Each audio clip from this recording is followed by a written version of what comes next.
with the classic image of the female goddess. This is the well-known Venus of Willendorf. As you can see from the case on the left, that it is a small amulet-size piece of sculpture. We do not know who manufactured or produced this piece. In all likelihood, it was in fact done by a woman, because in all likelihood, this image was used as in associate with a young woman having her first menses. You will notice that the face is anonymous, and the large breasts, large hips, and pronounced vulva really present to us the concept of the goddess, which of course relates to Mother Earth. Mother Earth is, of course, she, because she provides for us, okay? She brings us the wind and the rain and the food and all of the necessities of life which we enjoy. So that aspect of the goddess and goddess worship, okay, we can also see drawn as well in this figure on the left. You'll notice that she is holding a horn, which relates to the horn of the moon. There are 13 vertical stripes which relate to the 13 aspects of the menstruation period of a woman during a lunar year. So we have the relationship to the moon, to the lunar calendar, to a woman's physiological change during the course of a calendar year. And these to the left are three other examples also as well from prehistory. It is to show basically that stylistically the anonymous head, the large breasts, pronounced genitalia also emphasize that of the goddess, she who provides for us. Now, in all likelihood, the goddess was worshipped way before the god was, okay? And according to Joseph Campbell, the mythologist, probably the worship of the goddess began to dissipate or move over to the sidelines by about 1750 BC. However, that notion has continued to move forward, okay? Here, for instance, we see two examples from Bulgaria. To the right, one which is, of course, very abstract in terms of its simplification and omission. But here to the left, of course, we have the goddess enthroned. She is seated. Notice that she holds her hands together, almost as if it were prayer and meditation. It has that sense of introspection to the image of her in this clay figure. You'll notice again as well the large hips, pronounced sexual area as well. Lends itself again to this notion of one who provides, a fertility goddess, an ongoing presentation, and extension to us of the earth as we move through life. Now, one of the things that happened, of course, is that notion of the goddess concept spread throughout the world, okay? And these are two. Here we have to the left an early goddess figure from India. You'll notice that she is associated with the flower, okay? And remember that a flower is a sex organ, okay? It also hinges on that aspect of Eros and Thanatos, okay? Because Eros is the life force, Thanatos is death. A flower is a very fleeting aspect of one coming to life and dying at the same time, of course, bringing progeny into the world. Here to the right, we have Diana, the goddess from Ephesus, and you'll notice that we have a multi-breasted woman here, obviously emphasizing that aspect of lactation and fertility, and again, providing nurturance into the world. As one of the emphases today that I want to place is that as the notion of the goddess moved towards the east, okay, is that as it develops into various Hindu religions, okay, we have the development of the goddess Diva. And she is the goddess of creation and destruction. And that is a concept that is, I think, very difficult for Western people such as you and I to grasp, because it is creation and destruction within one human being. okay?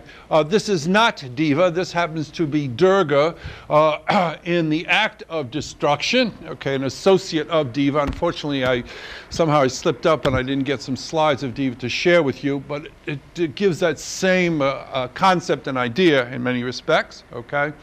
And I want to draw that relationship because notice how, in a sense, you see that relates to Mother Earth. Okay, I think I'm trying to think of an example. I think for me the outstanding example is, for instance, a volcano. When it erupts, it causes an extraordinary amount of destruction, but at the same time comes from that a rebirth. Okay, so there is that aspect of both creativity and destruction sort of happening at the same particular juncture, you know, even as it transpires and takes place. Okay. Now, that concept as such, of course, begins to come forward when we come into the 20th century. And of course, I'm interested in sharing with you women artists.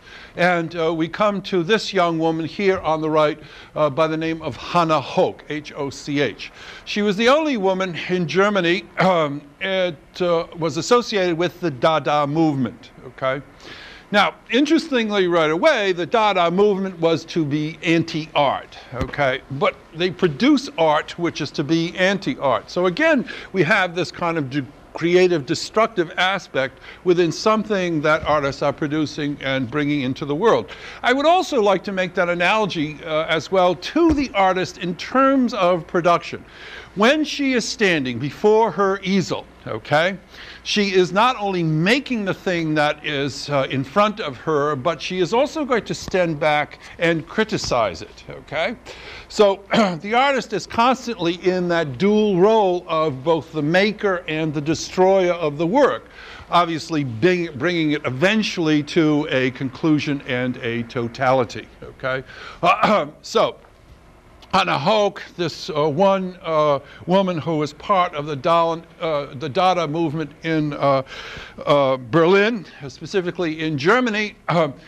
Here we have her most reproduced collage, okay, a photo montage called Cut with a Kitchen Knife, the Beer Belly Weimar Republic. It is a social and political commentary in terms of its collage element, okay? Associated throughout the entire image are, first of all, we have Marx, and Marx is down here. Lenin is also over here. We have Kaiser Wilhelm up in the upper section here. His mustache is constructed of two arched bodies, okay? And this upper right-hand side, as you can see, is essentially anti-Dada, a commentary on the political situation, okay? But scattered as well, you can see Dada, but are also various images of women throughout, which who were prominent as actresses, who were prominent as dancers, who were all part of the society and the association that Hannah Hoch was involved in at this particular juncture. Central to the image here, almost dead center, is the head of Kath Kollwitz, a German expressionist artist very well known during her period. So the other aspect of this is that here in the 20th century, and in this particular example, we have that aspect of the women breaking away from that classic role of staying home and simply being a mother and housekeeper.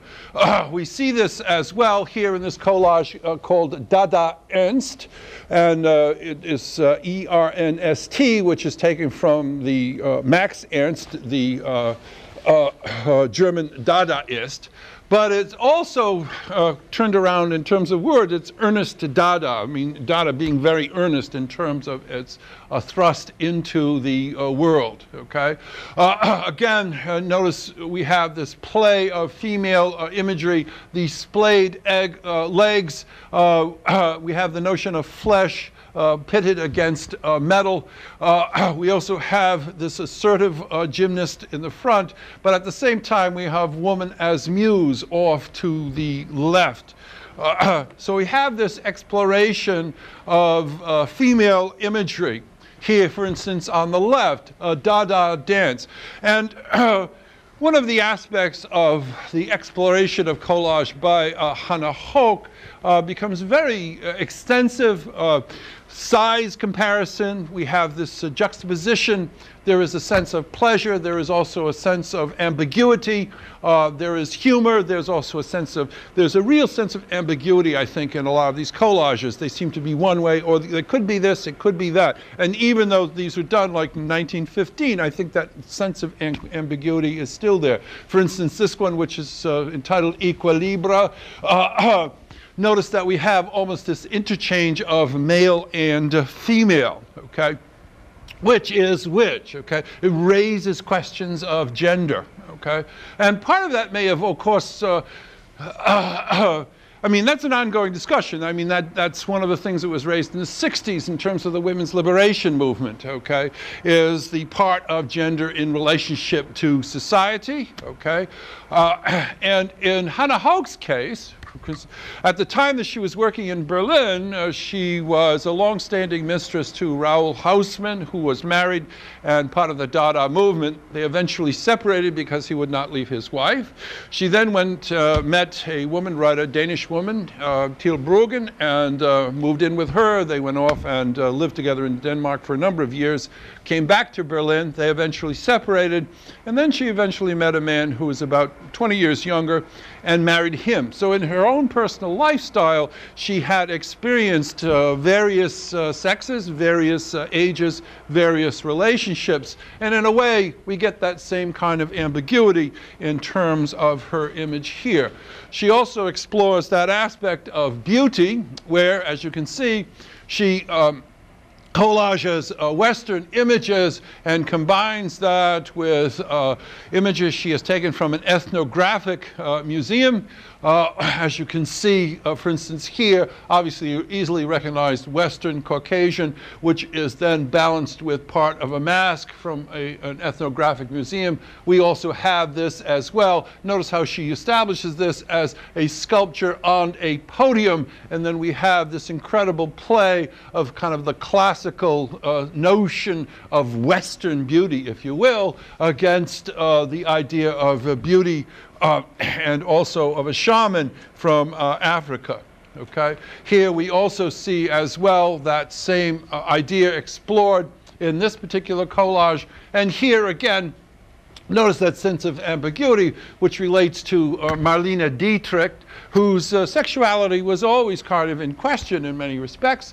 And notice that as well, in terms of the notion of a goddess, Marlene Dietrich was in fact a goddess. I mean, that's one of the relationships to make to film, okay? We talk about these film goddesses. And the reason that we say that is because the notion of a goddess is that you can be in two places at the same time. As you're sitting in a motion picture theater and you see this woman across the screen, you also know that she's out there living and breathing at Beverly Hills 90210, okay? Now, this aspect of the 20th century, which gives rise, of course, to many ideas about the changing role of women, is reflected in art, as we can see, in terms of a reevaluation in terms of how to establish an image. Here we have a self-portrait on the left by a Russian named Natalia Goncharova. You will notice that she places herself in front of her work. So in other words, we're talking about someone who is seriously dedicated to her art, okay? And yet, of course, at the same time, she is drawn to nature because she has and is holding this marvelous bouquet of lilies, okay? And the lilies, by the way, is also, again, a symbol historically in Christian art of the Mother of God, okay? And I don't mean to say that Natalia Goncharova is making a relationship to the Mother of God, but I am talking about the notion of a relationship to the natural world, which again is Earth, Mother, she. Here, for instance, to the right, we see an early painting about her. She is responding to Cubism, which of course has developed in Paris, and entitled Clock. And it's almost a sense of dismantling time in many respects. Here we have on the right a detail from, again, a very Cubist style work, which is entitled Linen. And this, of course, comes out of her own background. Her father, through her grandfather, had owned a linen factory in Russia. Okay? So the source of the imagery is something of a biographical nature. And, of course, she is reinterpreting in her own degree and her own level the Cubist phenomena of altering, breaking up, and changing space, as you can easily see. Okay? She eventually meets and marries Mikhail Larionov, a Russian painter, who develops a theory variation on Cubism called Rayonism, where we have the essentially Cubism presented to us in the terms of light, as opposed to the set notion of planes and moving through space. Okay? This brings me to one of the other Russian women of the period. And one of this particular early, prior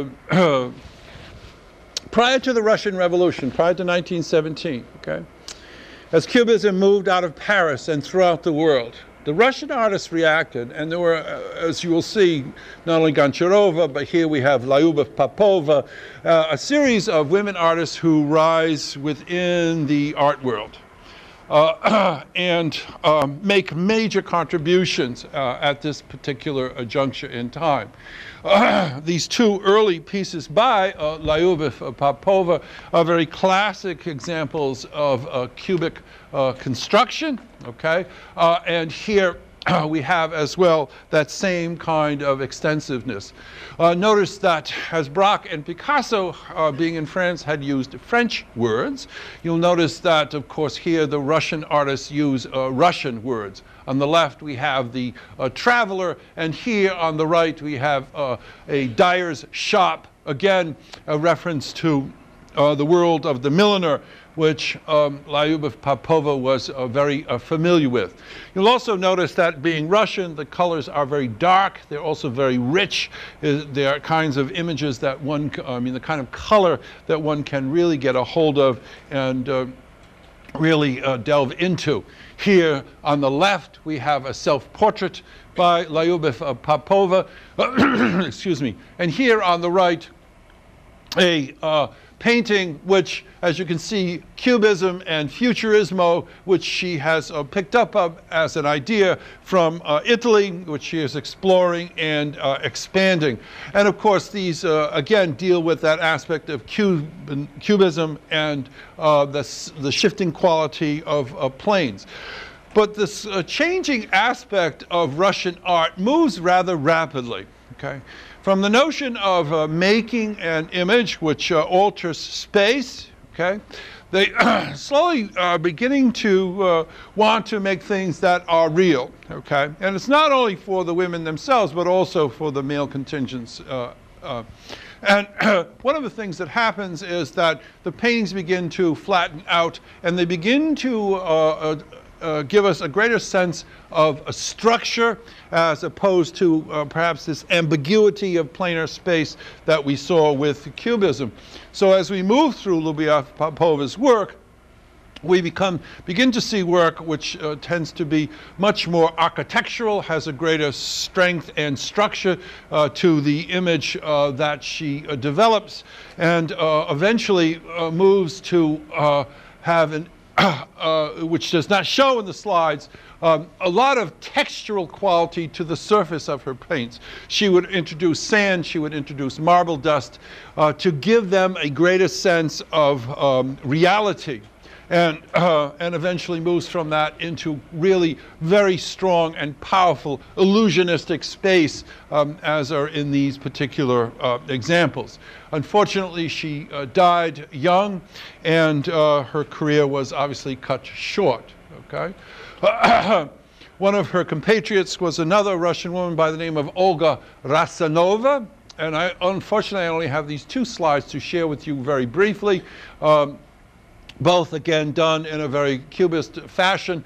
But one of the other aspects, you'll notice that we have American, Belgian, angle referring to Great Britain, France, etc.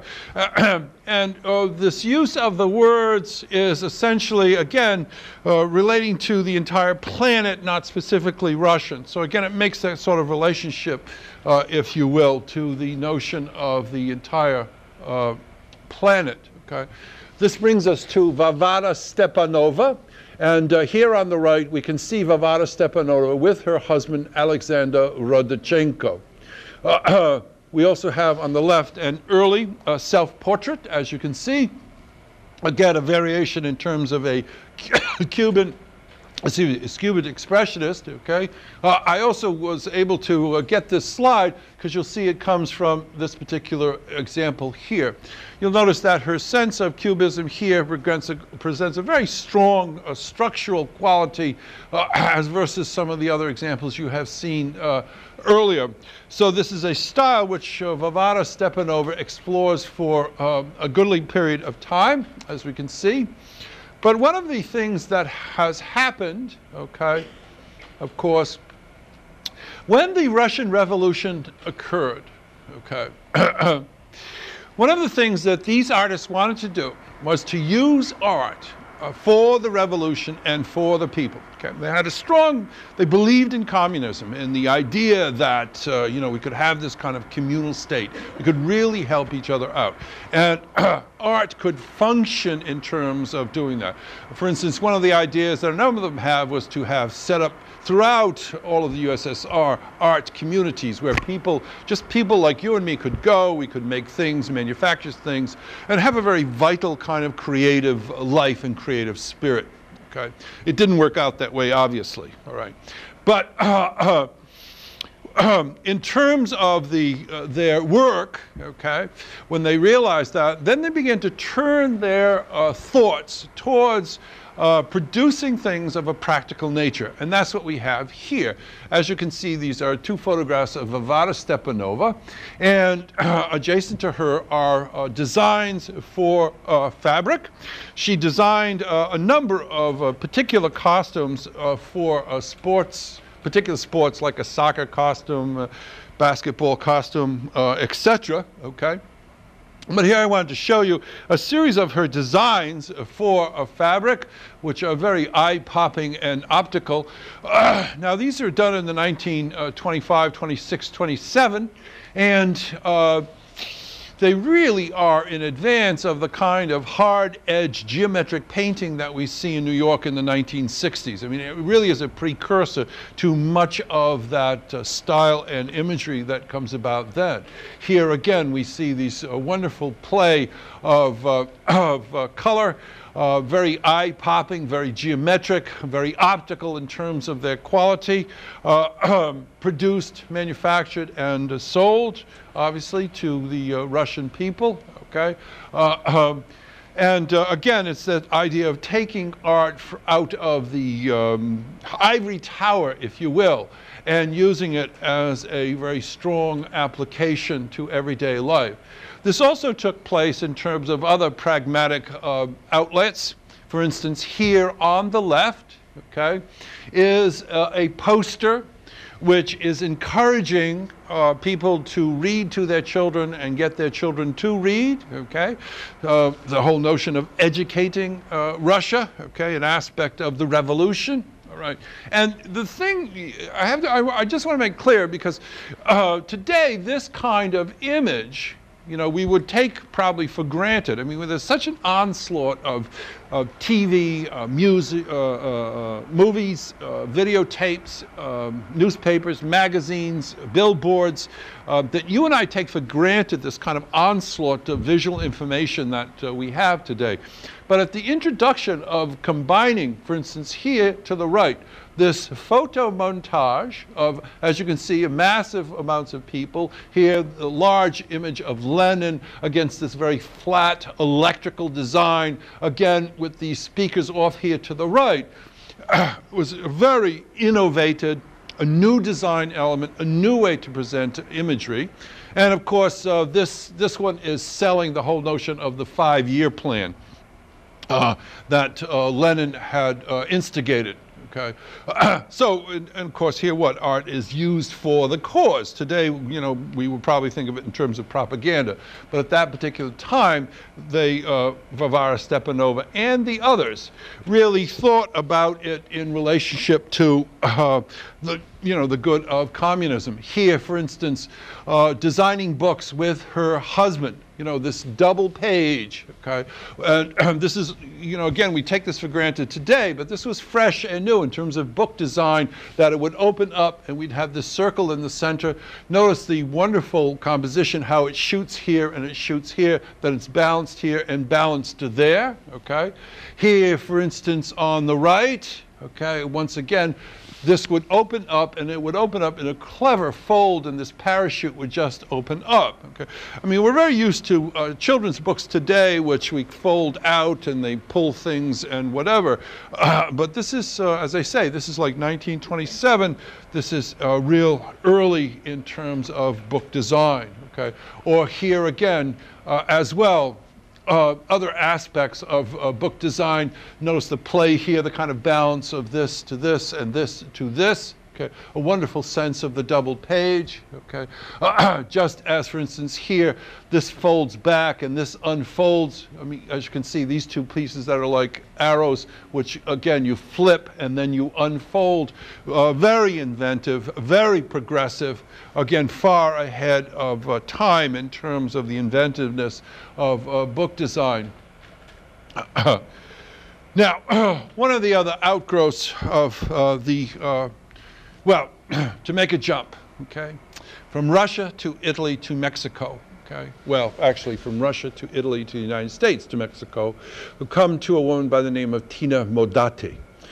She was born in Italy. Her father had come to the United States, to California, and at the age of, when she was a teenager, okay, her father gotten enough money, she comes to California. She gets involved eventually in the art world, marries, moves down to Los Angeles. And in terms of that aspect of the goddess, okay, she makes a number of Hollywood films. And there was the possibility that she could have, you know, continued that and really developed into a, could have really developed into a Hollywood starlet, okay. But she gave that up, okay. She wasn't happy with her roles. Her first husband goes off to Mexico. He tragically he dies. Okay, make the whole biography rather short. Eventually, she meets Edward Weston, the well-known photographer. She moves down to Mexico, and she is with him. They have a long-term affair, and he teaches her photography. Okay. In these initial photographs, early photographs by her, okay, you can see that she has really understood Weston's very formal, purist kind of presentation of an image. For instance, the sugar cane here to the left, or this very formal kind of and pure arrangement of form and the line. Okay, a very aesthetic, if you will, pleasing kind of image. But being in Mexico, and well, before I get on with that, I want to introduce these early in, because in a way they're almost prophetic of the life and the career of Tina Modotti. That is, for instance, here, as you can see, are a series of doors, and here a series of tunnels. Okay, and of course, what is that about? Those are about passages. We're here, and it looks toward. We walk through a door. We go from this space to that space. We go from the inside to the outside. There is that notion of hope. There is a transition. There's a transformation that takes place. So I want to use these her own photographs, because of course this is what will happen to her in relationship to her own life. To fall back here momentarily, for instance, on the left, we have a circus tent, and again here looking down a stairway. Notice, for instance, how cubist in orientation is, that shifting quality of planes and the angularity. So the point I'm trying to make is she has learned her lessons well in terms of organization and presenting that kind of imagery. Okay. But here, for instance, she does a series of photographs of, these happen to be of calla lilies. She also does cactus flowers. It's interesting that these also pop up. no pun intended, at the same time that Georgia O'Keeffe is painting flowers in the United States. Okay, and by the way, I'm not saying that Modatti and Georgia O'Keeffe were familiar with each other. It has to do with that notion of sometimes ideas are just simply in the air. You know, it's what Jung refers to as a synchronicity. Okay, but what captures her, is, make a long story short, is one, communism. Okay. So she becomes committed to the people and to the revolution. Okay? And so she begins to use photography to capture that kind of quality. So with these two photographs, for instance, notice that, for instance, this young woman on the left here, in Mexico. It's a very formal photograph, beautifully arranged in terms of this large shape, the way the arm comes down, the placement of this woman, how he has, you know, so compositionally it's well organized. But at the same point in time, it speaks of the people, it speaks of the woman, okay?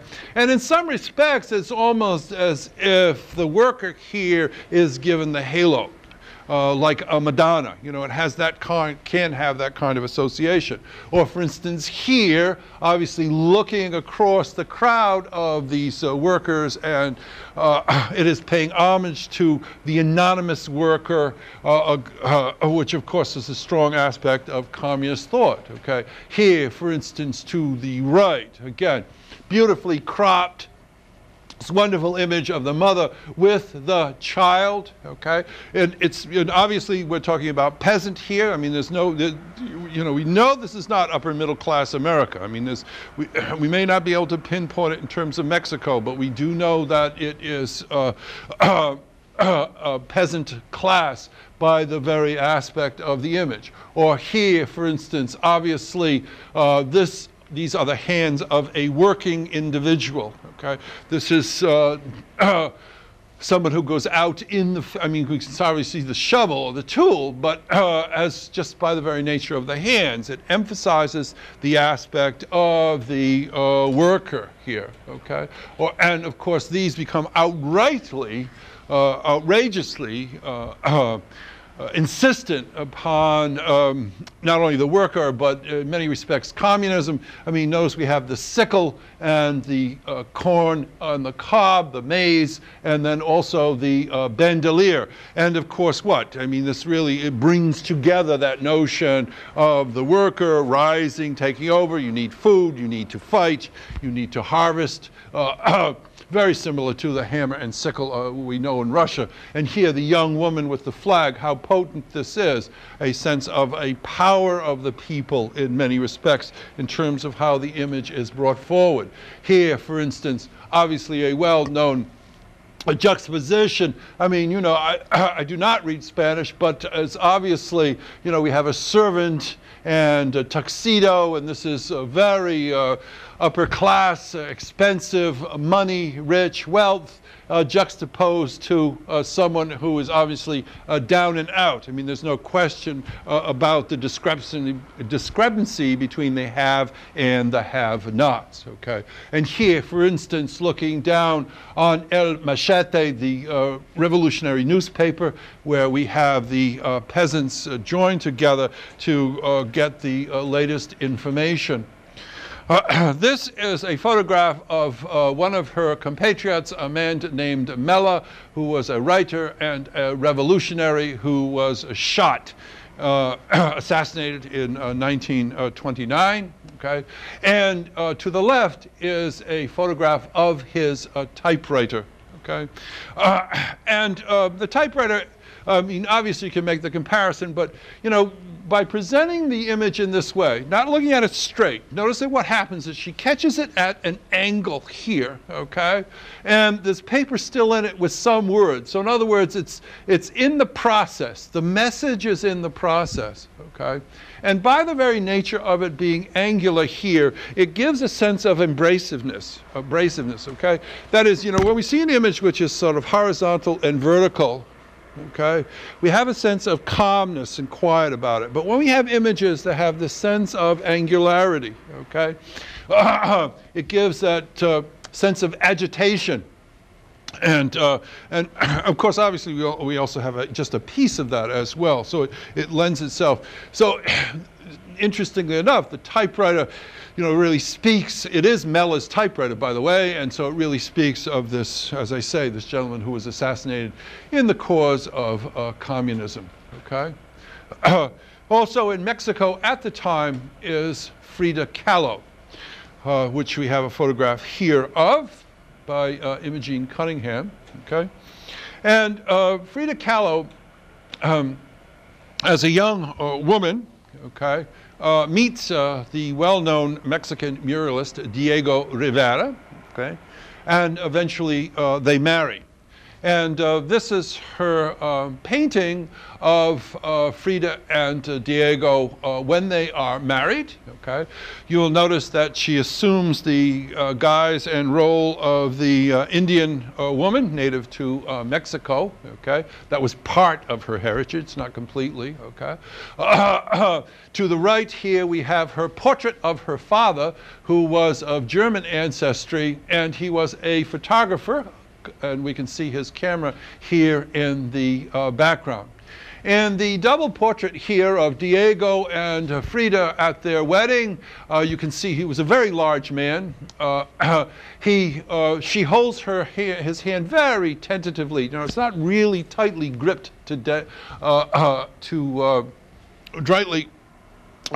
tight grip. It's very tentative. And their relationship was very stormy. I mean, eventually they divorced and eventually they remarried. I mean, in this long aspect of their relationship. Okay. One of the Frida started painting, and from the get-go, her work was always internalized. I think we could almost say hedonistic in some respects. A good body of her work, I would say the largest portion of her work tends to be self-portraits, tends to be about her, where she was at, and what she was feeling at the time. Okay. Here we have on the left an astonishing painting, very few paintings like this, obviously, okay, which is entitled My Birth, which shows her emerging from her mother. You'll notice the emptiness of the room. Her mother's breasts and head are completely covered, hooded, hidden. Okay. The Virgin of Sorrows is overlooking the entire scene. Okay. And here to the right, of course, we have this famous Aztec jade sculpture of the goddess, whose name I cannot pronounce. Okay. Apologize for that. Is in the very process of giving birth. Okay. And I would suggest to you that Frida was well aware of this piece of sculpture. Okay. I mean, this was, it has been very well known for years. Okay. So we have that relationship to be made. Here, for instance, we see Frida making her association with her home country, Mexico. Obviously, again, we have this very sort of Freudian aspect of a full-grown head with the body of a child. She is being nurtured by Mother Mexico. Notice the mask relates specifically to that country and to that Aztec and Inca background. The entire scene is placed within an exotic Mexican landscape, and there's water coming down, again, that notion of nurturance being provided. When she was a teenage girl, she was coming home from school one day, and there was an accident, and she was struck by a bus that pierced her from the rear and then entered through her vagina. She was hospitalized. Her hip was broken, as well as some other bones were broken. And during the course of her lifetime, although she and Diego had tried to have children, she was never able to carry them to term, which obviously was a great disappointment to her. Okay.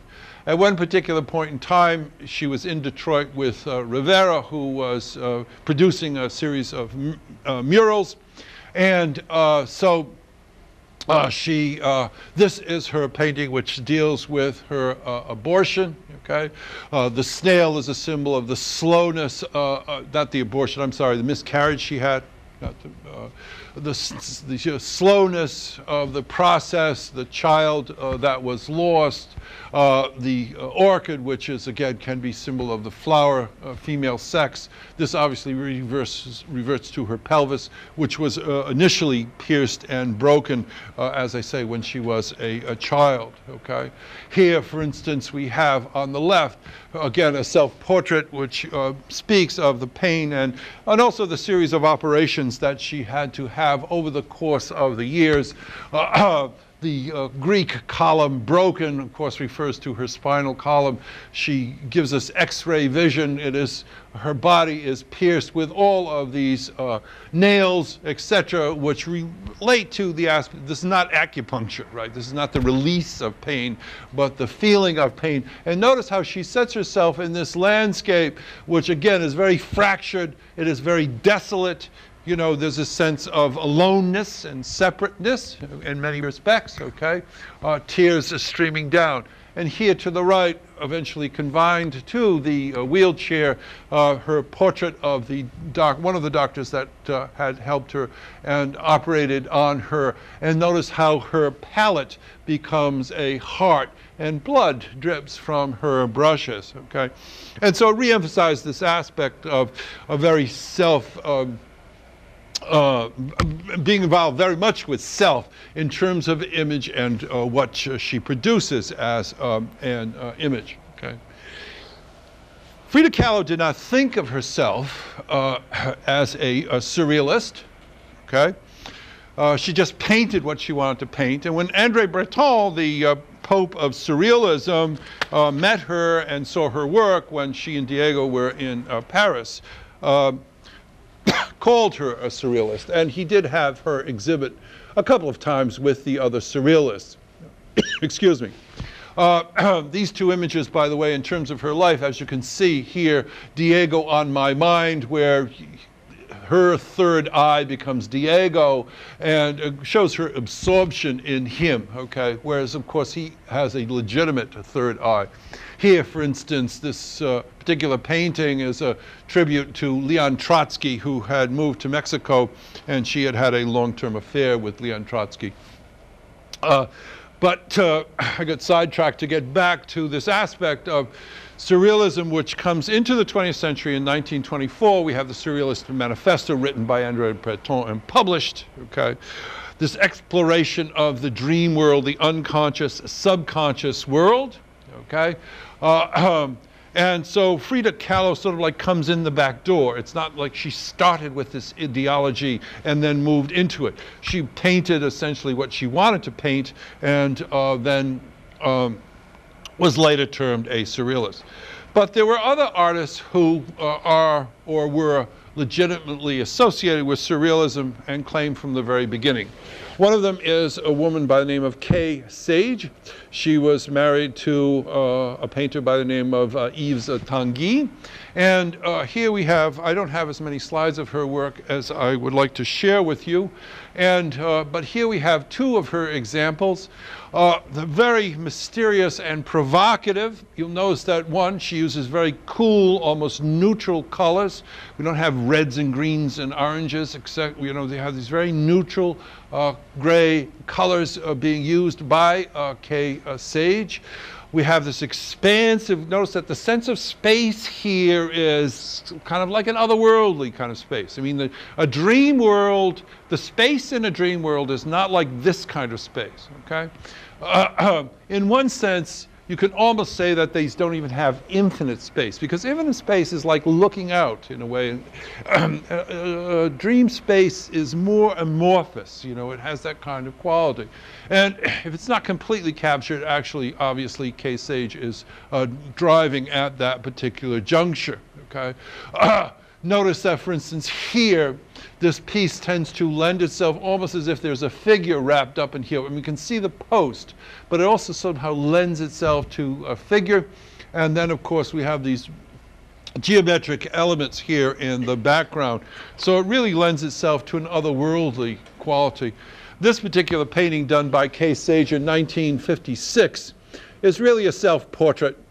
And although, you know, we see the back of this young woman, and in some sense the nudity / nakedness of her might speak of sexuality, it tends not to give that kind of quality at all. She looks off into an expanse which seems to be non-ending. And I think part of this image is based on the fact that her husband had died a couple of years earlier, and she was alone and lost him and missed him. And it seems to address itself to that sense of isolation and separateness. Okay? The last woman to share with you today is another surrealist painter by the name of Remedios Varo. She is presently having a retrospective of her work. It's the first one in I don't know how many years at the, I always get the name wrong, but it's at the National Museum of Women's Art in Washington, D.C. Okay? Her work was not shown a lot for many years. Obviously, this is Remedios Varo on the left. She was born in Spain. Her father was a hydraulic engineer, and so she seems to have picked up on some of that sort of mechanical aspects in using her work. She, whoops, wrong way. She immigrated to the Mexico. Met, married, became part of the very vital aspect of Mexican culture. I mean, she knew Frida Kahlo, Diego Rivera, all of the very active Mexican artists at the time. And her work has, a very delicate kind of quality to it. I hate to use the word feminine, but it really has a very delicate kind of quality to it. There is a lightness to it. And I don't mean, not just in terms of illumination, but you know, again, that sort of lightness and delicacy which kind of like sits on the canvas, excuse me, okay? And the aspect of her work is that there's something about it sort of lends itself to the notion of that moment when things sort of gel, that sort of moment of inspiration in terms of alchemy or science, or where it's no longer logical. It's not logical, it's not pragmatic. It's sort of like the whole thing sort of comes together all at once. She did have an interest in alchemy. She read that, and I think there is this kind of strong relationship to some of her imagery. Notice this young woman is sitting here with this mysterious configuration and feeding the moon. Okay, so we have this strong sense of a cosmic reaction. Notice how this is producing smoke out the top. Okay. Or for instance, notice how the floor comes down and is part of the garment, or the garment is all part of the floor, which is tied again into this machine that moves up and back and out and into the cosmos. Okay.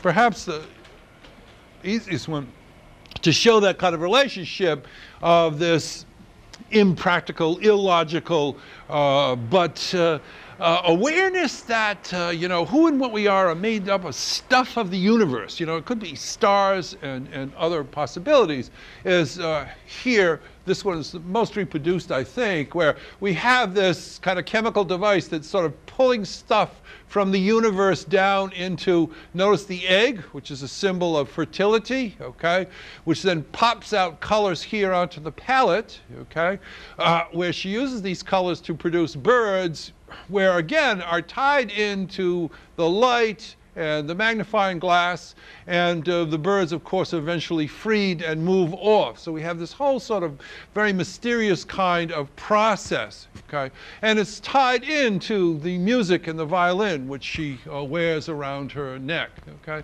So it has, again, this sort of relationship of this moment of when things sort of come together in relationship to the cosmos as a whole, okay?